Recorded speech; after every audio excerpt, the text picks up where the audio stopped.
So, blessings. I think it's even interesting for us to be beside each other. Definitely. I'm like, wait a second.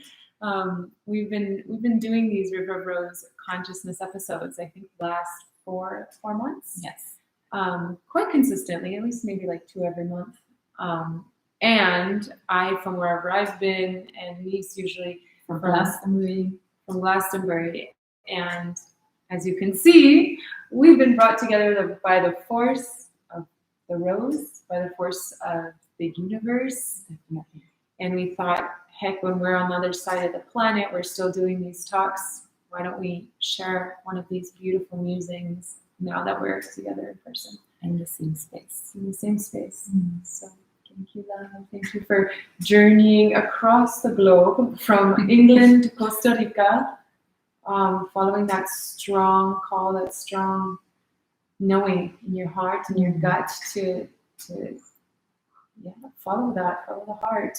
And follow the thread of the rose. Follow the thread of the Definitely to be here and be surrounded by all this natural beauty, which will really nourish our talk today and our topic today on beauty. Mm-hmm. So before we dive right in, would love to begin with a little short meditation. And before that, maybe also just invite you listening to also open up a sacred space, to connect deeply and just honor that we're about to talk about some beautiful things, some say sacred, mystic, heart-opening rose things, and just to honor that, really honoring every moment that we can do, ritualizing all of life, but right now honoring this moment by we're lighting a candle here in front of us, and we actually went out, which means it probably wants to be lit again in this moment together. So if you watch and you want to light a flame, then invite that. Especially since we're in the time between Imbolc and the spring equinox, so it's a time to light the fire of creativity.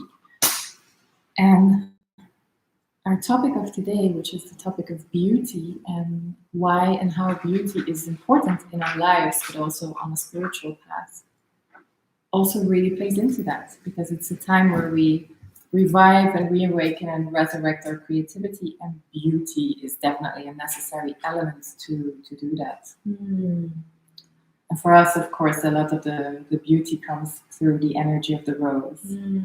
So you just shared some beautiful rose oil with me, which is something that we both use a lot to allow us to tune in and to connect to the energy of the rose, or some rose water.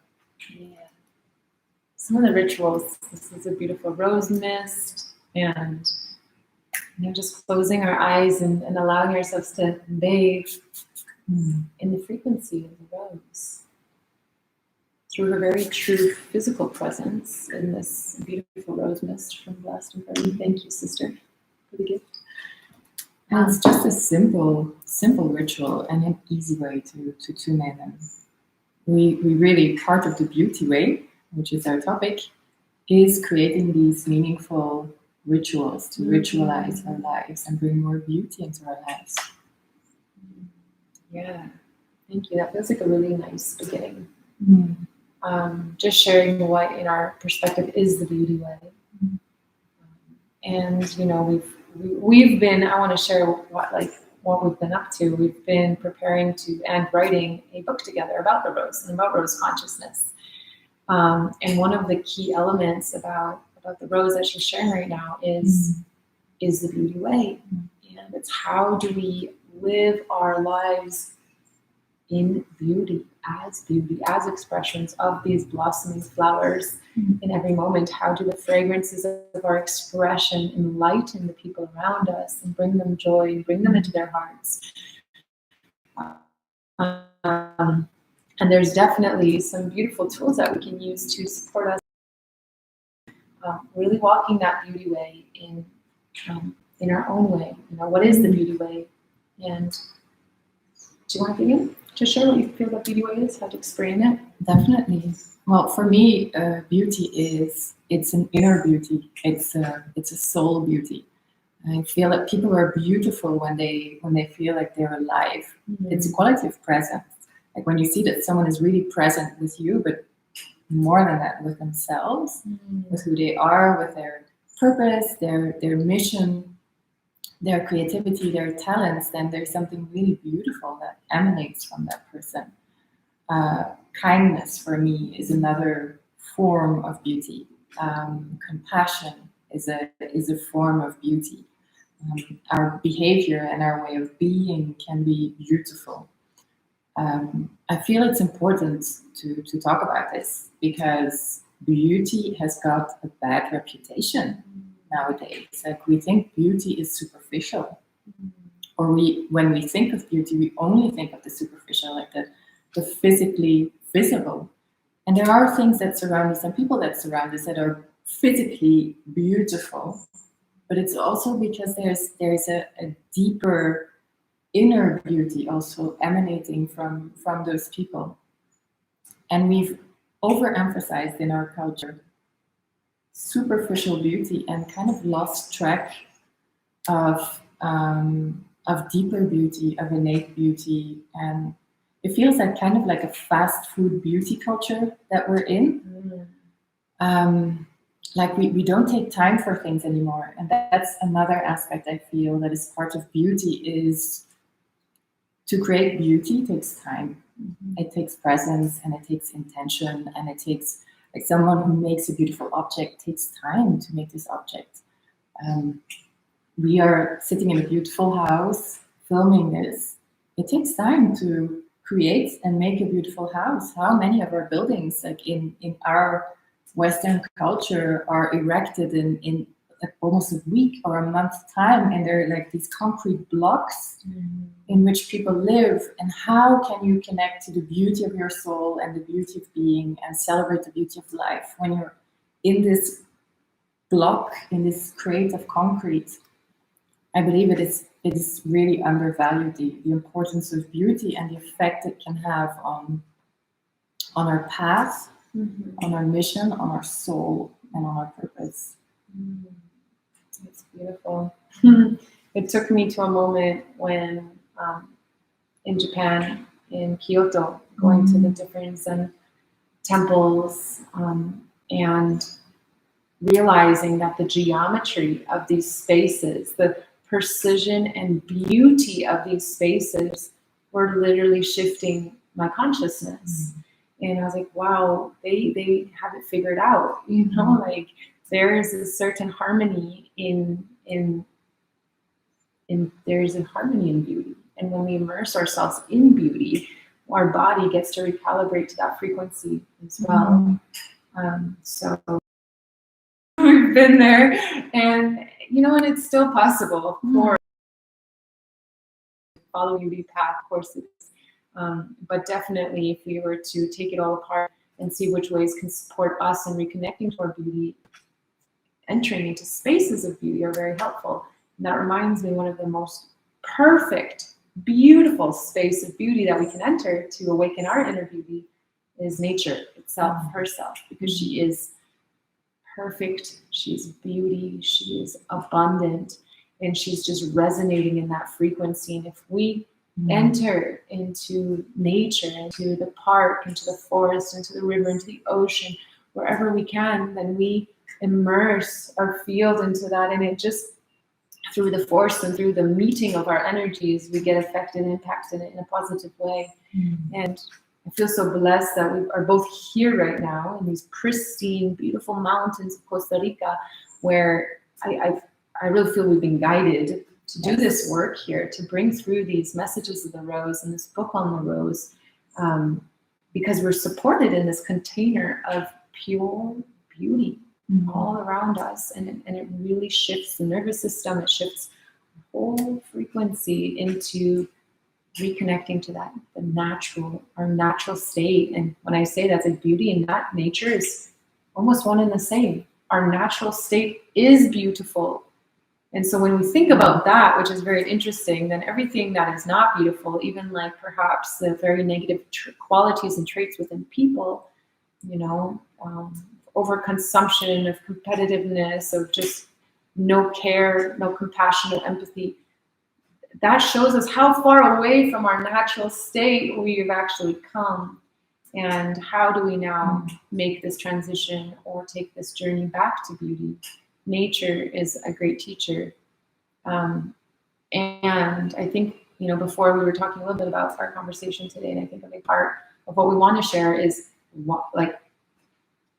not just how to get back to beauty, but why is it hard for some people to accept beauty? That's how far we've come, to a point where it's actually rejected. Beauty is actually rejected by people. So that's also an interesting topic to float upon. Thank you for sharing that. And it's so, it's so important, because nature is everywhere. It's wherever we live, we can go to a place where we can connect to a park or to a river or to a tree or to a garden, and really immerse ourselves in the beauty of that. And before going forward with what you just said, why is it so difficult? Because that's very, very present in the collective consciousness. It is possible to create beautiful spaces everywhere. And we have the power as human beings to transform spaces, to transform objects, and to transform an environment also just by the energy that we bring into that environment. And I have an example of this where I know we love to create beautiful spaces when we hold retreat space. It's an important part of the path of the rose, and for me, of the path of the Magdalene, is creating beautiful spaces and just allow people to be immersed in that. But I've also already experienced being in spaces that were not beautiful, that were not cozy, that were even ugly and not in a good state. And just by tuning in, and through our intention and the energy that we brought into the space, and creating sacred space and divine space, the space was felt as beautiful by all the people coming into the space.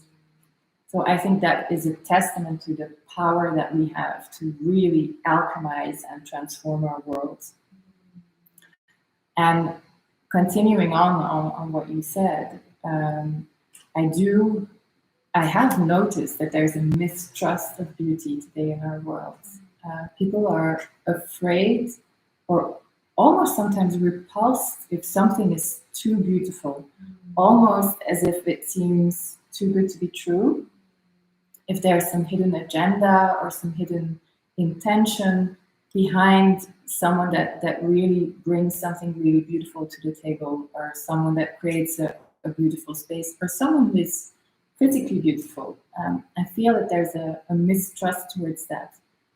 And to me, I don't know how it feels to you, but to me it echoes a disbelief of people's own beauty.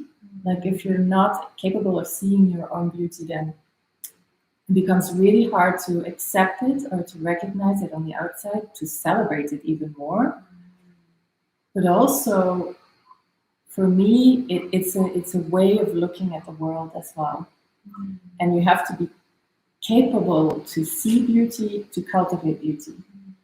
And this, to me, comes from a connection to the divine, very clearly. So this mistrust of beauty, for me, is also a mistrust of the invisible, the mystical, the divine. A lack of faith, yes, today, in today's culture. Disconnection to the divine. Yeah. That's so powerful. Thank you for sharing. And I feel that, bringing the rose into this, and she's all of this, but just for me personally, working with her as an expression of generous abundance, really, and all flowers when they blossom, and when all nature grows and bears fruit, infinite fruit, you can't even eat it all, you feed your community. It's like how to remember that that is also what we're supposed to embody, you know, this generous abundance with ourselves and with the people around us. And we've been talking a little bit about this topic, and it's so beautiful, it's so important, because I think that the paradigm that we're moving into right now is this paradigm of generous abundance. Yes. And we are witnessing the miracles that are unfolding through following this path of generous abundance, through truly offering our hearts to each other, all of ourselves. Like I serve you with everything I have, and everything I know, and everything I've been through. Here it is. Use it to grow, as fertilizer for your growth. And when you think about it, that true embodiment is actually what abundance is. Because if we give from that place of here I am, then what is the universe going to do back? Here you are. It's all just this reflection. So I feel like what we're creating right now, and to fill you guys in, like we met not that long ago in September in the UK, and it was just this immediate remembrance and recognition. And since then I've been in touch and have truly just given each other the sacred keys of our hearts. That's what it feels like, you know. And I need to be honest, like there have been moments because of this kind of pollution of beauty, let's say, or this distortion of beauty that some people are almost afraid of it, or it can't be so good to be true that it's not true, you know.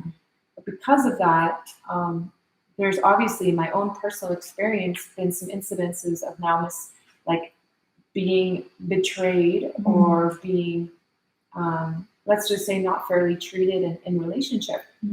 And I could have built up all my walls around my heart. But I feel that something that the rose supports me in doing is like igniting that flame in my heart so high that it burns those walls down.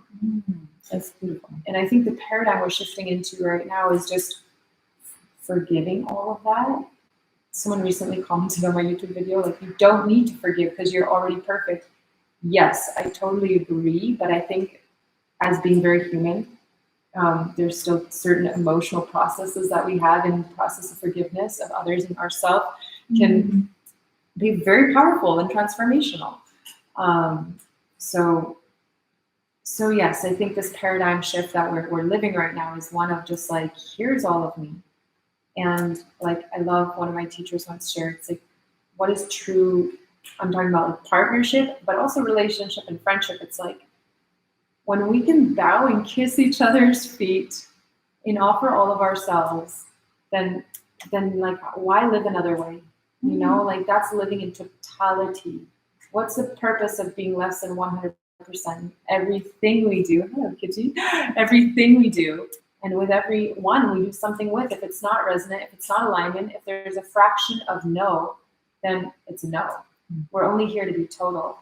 And so I guess what I'm saying is, even though there might have been some getting traumatized or perhaps having some bad experiences in really being generous in friendship and relationship, I think our work is to burn those walls down, so we can show up fully with everyone we meet and be part of this collective consciousness of abundant generosity and see the magic that comes from that. It's just beauty. It's coming back to our natural self of a infinitely blossoming flower and fruit-bearing tree, and that's just our natural state. So how do we take that journey back into the beauty way, back into this way of treating every moment in our waking state and sleeping state as sacred, as an offering to the divine? And I think what you said earlier about like this loss of faith, it is so true. What if every day we start our day with 10 minutes of just thanking the divine for the epic life we live, to the point where it just becomes this beautiful relationship. I feel it's very true what you're sharing, that trust is an important part of being able to share your own beauty. And what is required is that we are fully present and that we are fully showing up. Because if you're holding yourself back, if you're withholding parts of yourself, or part of your gifts, or part of your presence, or your love, or your energy, because you have been hurt, or because you have been betrayed, and we've all had certain experiences in our life, then not only is the other person not able to see your beauty because you're not sharing it, but you're doing yourself such a disservice. By not being present, you miss out on true connections, and you miss out on true opportunities. You miss out on situations that could really bring more beauty and more divinity and more abundance into your life. And it's understandable that we have times in life where we close down more because we have been hurt or because we feel betrayed. Sometimes we need to protect ourselves, or we need to shield ourselves a little bit. But we also need to know when it is time to come out of that, or when this is still holding us back, and when we need to work on this and transform it to go back into flow. And it is true with others, and it is true with ourselves as well. We have to trust ourselves. We had this conversation as well this morning where, you said it's great that you're here and that you said yes to coming here, so that I trusted in the flow as well. And there have been moments in my life where I was in full trust, and everything was in flow, and there was a lot of abundance. And then through some experiences, like painful, traumatic experiences, I trusted my own guidance less, or I trusted my own capacity to make the right choices for myself less, which really brought me in a state where I was out of flow. And when you're out of flow, it becomes so less easy to really perceive and see the beauty or appreciate the beauty of life. So trust is such an important self-trust, trust in our own guidance, being able to say yes to what we feel inside, to what our soul inspires us to do. Trust in the people around us as well. And I think this is something that we share, even though we've both had experiences that, that have been difficult. We choose to trust rather than to mistrust. We choose to give someone the benefit of the doubt, because there is so much more that can be, so much more positive things that can come into our lives by trusting than the risk we take by trusting other people. The benefits outweigh the risk by far. So yeah, that is definitely part of it. And then beauty, another aspect that I feel is that we're tapping back into something that the ancients knew. Like if we look at ancient traditions of this earth, we both go to Egypt a lot. The beauty of the temples and the adornments of the temples, the paintings, the beauty of the energetic quality that is there. It really awakens something in people. And of course, it is the presence of the god or the goddess is there, the presence. But beyond that, it's also the beauty and care that has been put into the building. I love that in ancient Egypt, the temple was seen as the body of the goddess or the god. Another place that really inspired in me the beauty way is Bali. And I know we both love Bali because everything's beautiful there. But they have this consciousness as well. It's really the energy of the goddess Saraswati who guides their creations. And I've told this story before, but I met this man in Bali who was a builder and who put a prayer on every beam that he put in every house. Because he said, if we don't do this, then we live in dead spaces, in dead houses. And I want the house that welcomes a family, to feel alive and to be alive. So part of the beauty way. That's so beautiful. Innate Saraswati. She has been big in our field, guiding so much creativity and beauty. Yes. And something I thought about is, it's like what we might ask, well, why are we having these situations that remove us from beauty? And I think they're just opportunities to deepen our faith and to deepen our trust. And it may be in that moment being separated from that connection is a gift, because then when you're reunited again, it's just such a deeper, profound experience. So yeah, cultivating faith in the divine, I think, is one of the greatest efforts and greatest actions, offerings we can do to walk the beauty way. And I like the word devotion or bhakti, because if you're really craving to connect to your inner beauty, then the practice of bhakti, the practice of devotion, is one of the most powerful things we can do. And that really just means, like, how are we offering our gratitude to life in every moment? How are we living our life in deep gratitude? And this man who lays every beam with devotion, with love, like, how are we making everything we touch, everything we're birthing into creation, a offering? How do we prepare our toast with avocado or whatever it is eating as an offering, to then tend to this vessel?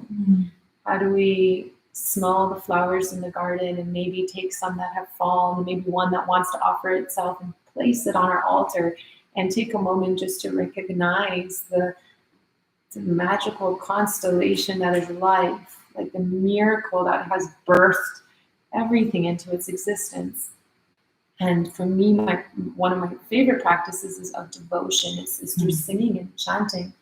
Through chanting these mantras, which literally means to come out of the mind and into the heart and into this more expanded field of the divine. And we do that through being devotional, through offering our voice, through offering our time, through offering our prayers to that what is greater.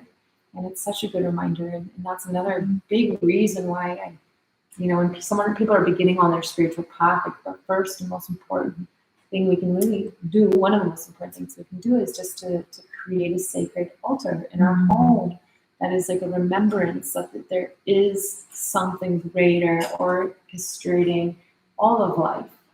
And what does the altar do? It just gives us this moment when we look at it to remember that there is this beautiful divine unfolding of all things, and to be grateful for it, to be grateful to be alive. And on it, have our candle, have a rose, have a photo of someone, something that inspires you, whatever it is you want. So yeah, beauty is, like, I feel one strong way to connect to the beauty ways through devotion. And I do, kind of circling back to what we were talking about, how this distortion of beauty, it's almost like it's interesting. There's actually a word. I love German heritage, so it's cool to know this word. It doesn't exist, I think, in English. It's called schadenfroh. And it actually means to be, like, happy for someone's faults. That word exists. That actually shows us how, like, culture.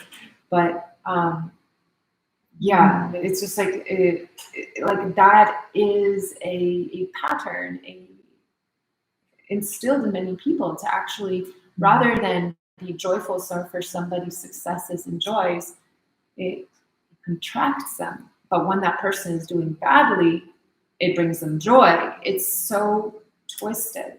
And I think we spoke to it earlier, but I think a root cause of that is just because there hasn't been the connection to their own success and their own beauty. And so if you're not happy deep inside, you definitely cannot be happy for anyone else outside of you. So it's about cultivating your own inner garden before being able to celebrate other people's gardens. And maybe if you don't fully feel it, you can even begin by celebrating your brother or sister, family's victories. Even though maybe you're still not fully believing it, like, you can be supportive in that way. And slowly, as you do this inner work and inner tending, you will really feel it. And that's part of this paradigm shift. It's about just like cheering each other on. It's like, it's not if you rise, I fall. It's if you rise, I rise. And if you keep rising, then I keep rising. And we're doing this together. And there's no limitations. You know, this idea of scarcity is an illusion. It's fully an illusion. And if you believe in it, you'll make that your reality. But if you remember that we're living in an abundant, generous universe, and the universe will be abundant and generous. So it's about shifting our mindset. It's about seeing the abundance in everything. Again, going back to just practices of devotion, being in nature to support that rekindling, reconnection. And I'm going to pass it to you, but at some point I'd love to just share some more kind of like ideas of what the beauty way, like what is it to walk the beauty way? Yeah, thank you. Yeah, it really just what I heard when you were speaking is really an important reminder that we self-love. We need to have self-love before we can really reach out and extend that field of love to other people and that field of beauty to other people. So it's such an important reminder, because of course if we feel very low and we feel very bad for ourselves, or we've been through a difficult and traumatic experience, it's very hard to be joyful for the joy and the success that other people are having. So self-love, definitely, self-care is an important point to start from, and the first step really on this path of the way of beauty.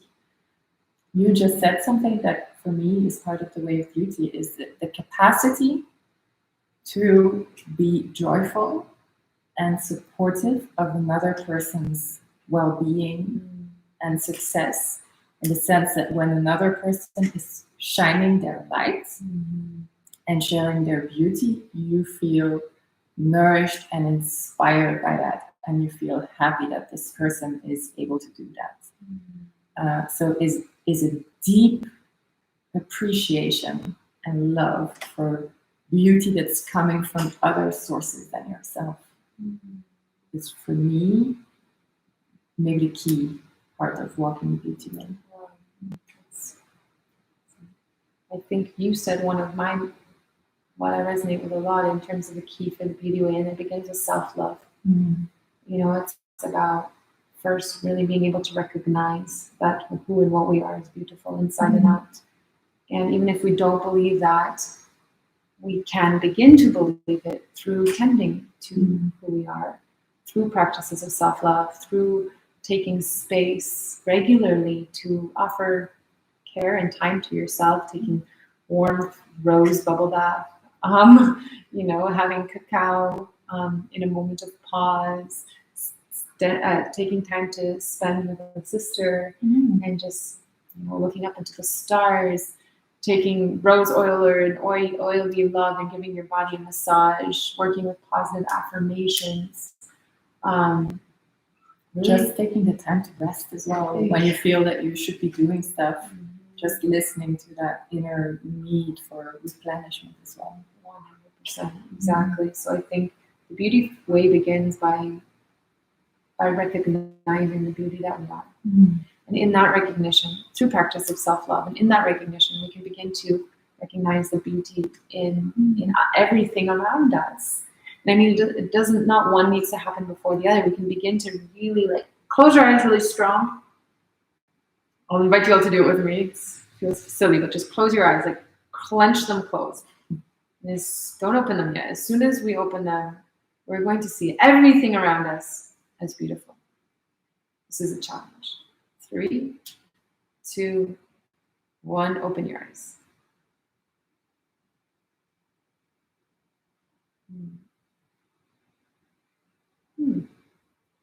I mean, we could just work with that once in a while, you know, if your mindset is negative, just clench your eyes closed. Count down from 3, 2, 1, and know that when you open your eyes, everything is going to transform into beauty. And actually, it's not what you're looking at that's changing, it's just the way you look at things. Yeah. And yeah, so cultivating the inner beauty, seeing the beauty all around us, having gratitude. Every day when I wake up, the first thing I do is list 10 things that I'm grateful for, and starting to become into the consciousness of, wow, I live in an abundant universe, rather than waking up and be like, oh my God, these are all the horrible things that have happened to me. Well, if you think and start your day like that, guess what? More horrible things are going to happen to you. Maybe they're actually beautiful blessings and you're just witnessing them as horrible things, So cultivating self-love, seeing the beauty inside, seeing the beauty all around us, and then being embodiments of beauty. And for me, what does that mean? It means, yes, in the part of self-care, but it really also means, like, how do we express ourselves? How do we then share the essence of who we are in a world, in friendship and relationship, with nature, with work, with all the things that we interact with? How do we show up as, I love to imagine a flower, a rose that is just like walking and dancing through life? How can we show up like that, where every time we interact with anyone or anything, we're leaving a perfume of beauty in their hearts? And I mean, for a long time, we talked about this when I was really like, I still love the practice of yoga, but there was a time where I took some of the teachings very dogmatically, and some of those teachings are about like really, really, really simplifying everything, and almost like living like not in lack consciousness, that's not it, but almost like just suffering a little bit. I have to suffer, yeah. And I did that for a while, and it was what I realized is, like, I think there's just a big misinterpretation of that yoga sutra, and it's not about needing to suffer through life, and not, it's about embracing that we are human, that we have the opportunity to offer beauty to the world as an offering. How can we turn our life into an offering through who we are? And it goes beyond that, like through our creations. How can all of our creations be offerings to the divine? But how can we, simply by our presence, be an offering to the divine? And yeah, that's really beautiful. That, for me, that's walking the beauty way. It's realizing that, it's so beyond this, like this. I hope I'm not being misinterpreted, like as this being superficial. It's really, how do I prepare myself as an offering for the world and inspire those around me through my gentle heart, through my open heart, and also through the beauty that I feel that I'm illuminating through my presence. That's beautiful. And I feel it's really part of temple consciousness, of living life in temple consciousness. And we are an offering of the divine, and from the divine we are all parts of the divine, we are all parts of God. So we all carry the beauty of the divine within us. We all have the capacity to emanate that. Every being on this planet has this capacity. So I think that is such an important part, and being on the path of the rose and sharing the path of the rose. I love the image of the perfume. Like, we all have our unique beauty. All our beauty is different. That's also why it's so crazy and distorted that in our world today there are some beauty standards and everyone wants to look the same way, while our beauty is also in our uniqueness. It's in our unique frequency, and that expresses itself in a very different and unique way through every person. So it's allowing that to exist as well. And when we do that, we do like bring something positive. We leave a positive imprint on the people we meet, and it is our essence. It is our perfume. It is what we are sharing. And when we do this, our perfume, our unique soul frequency, starts to coax out the perfume and the beauty of the person we're with. We create a space, we create a temple space in which the other person can then also start to feel comfortable and confident enough to share their frequency and their perfume. So it's by embodying it, allowing others to be it and to embody it as well. Yeah. It's so beautiful. I feel like for some reason what's coming up right now is also just the beauty way is also honoring who and what we are in every moment as well. And I think that there's also been a big disconnection to the very natural cycles and rhythms that we go through as man and woman, but especially as women, you know, following the cycles of our moon, following then also the cycles of the seasons. And I think the beauty way is this, there's this quality of mastery and really being connected to those cycles so that when it is winter and dark and cold outside, and maybe, you know, synced up to a part of your moon that's like, oof, it's like the beauty way isn't wearing your best dress and going to a party. The beauty way is deeply honoring that feeling and just serving the self in the best, most nourishing way possible. That is beauty. It's much more beautiful than someone who absolutely doesn't want to be out there in that party, you know, in feeling horrible and misaligned inside. Alignment. It's this like frequency of harmony. So when we are mastered in our inner world and synced with the outer world, knowing what we need, what our needs truly are, and then can offer and serve our needs, I think that's also the beauty way, that alignment. The most I feel like pleasant people to be around are those people who know themselves the best. Yes. They know their needs, they know their limits, their boundaries, their yeses and their nos. And it's such a pleasure to be around them because it's like they're just resonating in the harmony of who they are. And it has nothing to do with external appearance. It's really about if they're vibrating in harmony inside because they're being honest with themselves, authentic with themselves, and then authentic and honest with the people around them, being able to use their voice. And, you know, I think different topic, but using their voice to express those needs, because it's one to honor them on your own, but then we're living in community. We live in a reality where there's connection, human connection. So I think it extends to then how do we honor our needs and express them well to the people around us. I think that's also very important and gets me really excited about the part of this paradigm shift, which is truly this coming into deep mastered leadership, you know, where our no's can be from love and can be celebrated rather than shame covering the, oh, sorry, I can't do that right now.